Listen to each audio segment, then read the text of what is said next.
Yeah. Well, I just have to pause for a second. In case you're just tuning in, this is the Watchful Citizen, brought to you by the Lancaster County Democratic Party. I have on the show today Dr. Jeannette Jones and Dr. Patrick Jones, both at the university, assistant professors of history and ethnic studies. So thanks again for coming on the show today. We have put enough issues on the table here today that we could have done probably a three-part show, but I want to take a leap now, and I want to bring this. Both of you are involved here in the community, here in Lincoln, and maybe in Omaha as well, now that you live in Omaha. We did just, as you brought up, Jeannette, we did just vote against affirmative action, passed a constitutional amendment against it here in the state, the same year that we elected our first black president. And in fact, Nebraska split its electoral votes, and a few counties, including the one we sit in now, voted for Barack Obama. What does this mean on the local level? What work is there to do, and do you have any organizations that you would put forward as places where people could volunteer? Well, there are of course a lot of organizations, but I'll talk about the one that I'm involved with the most, and that's the Lincoln chapter of the NAACP. And we're doing a lot of work. We're coming up on a couple of events that we will be sponsoring on conversations on race, and we're kind of tweaking with the title.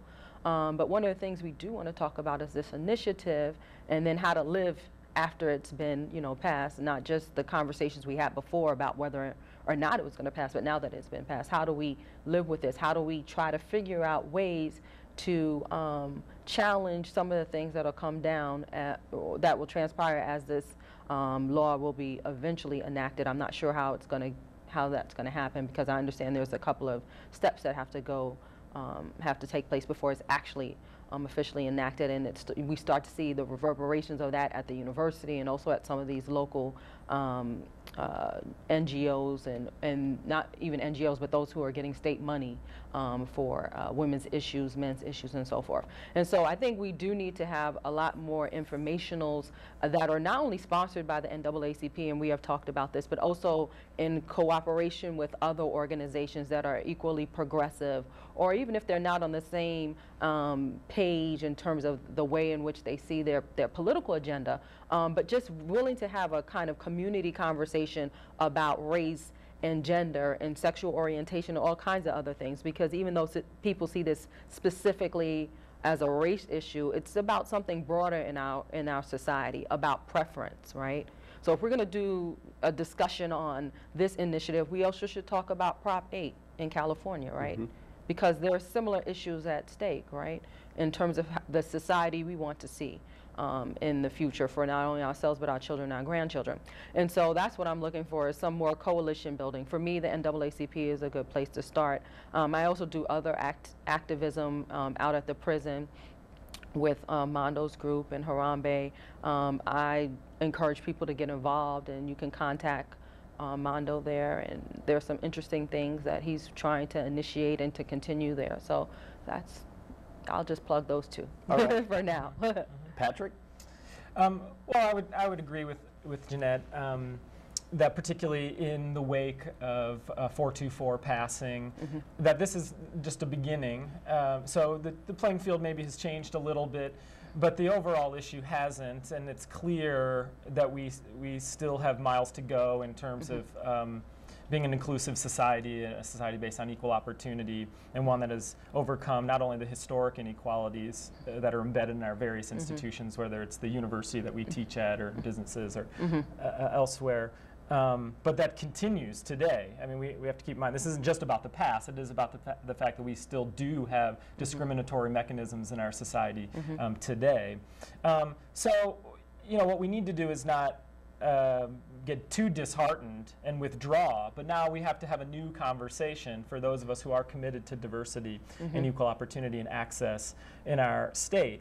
And that is going to require some creativity, and I think it does, because of these restrictions, legal restrictions, is going to require us to think in more complicated ways about how race, for instance, is situated in relation to other inequalities and other historic inequalities and things we're trying to overcome. But, we do need to have this conversation. We need to get to a point where we understand that we live in the world that we do, that it's had this history of racial or gender inequality.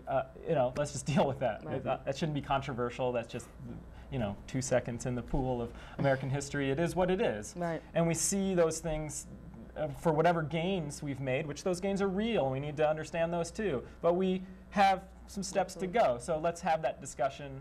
Let's think in some new ways. We are limited. But I do also think that we have to think in new ways about what our commitment is to each other.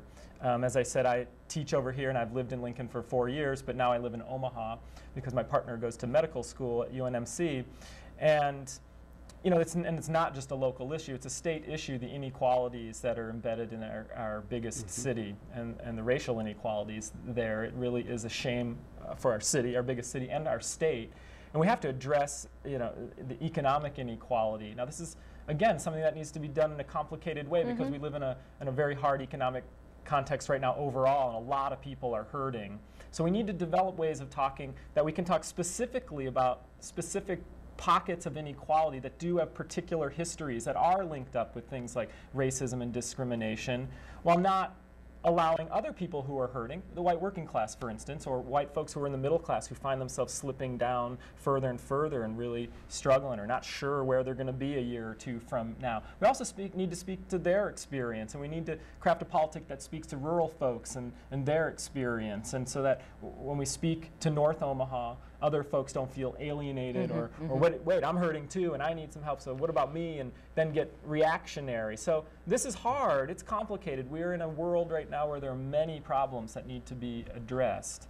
But we have to have these conversations. So stay involved is what you're saying. And I would put a plug in on the 424 stuff for Appleseed, who in the post 424 moment, they are really taking a lead in bringing together a variety of groups. The NAACP is one of them, individuals and organizations, to address this issue and to try to come up with creative solutions and to educate the community about diversity. All right. Well, thanks, Patrick. And we only have 2 minutes left, and I look at Jeannette. Patrick started our very brief conversation today, and I think that Jeannette will get to close it here. Will you react differently when you don't agree with Barack Obama than you would have with past presidents? You know what? I don't know. I don't think so. I think I expect that my vote means something, and of course I voted for Barack not simply because he was African American. I've been voting Democrat for 20 years, so I mean that's just how I vote. I tend to vote that way. And if I feel that he's, turned his back on some of the promises that he made and has no other had a recourse but chose not to take it, then I think I would be upset. But I understand that this is a totally different situation than, for instance, even Gore or Kerry would have came into had they been elected presidents of the United States. And I'm just thinking about the last 2 election cycles.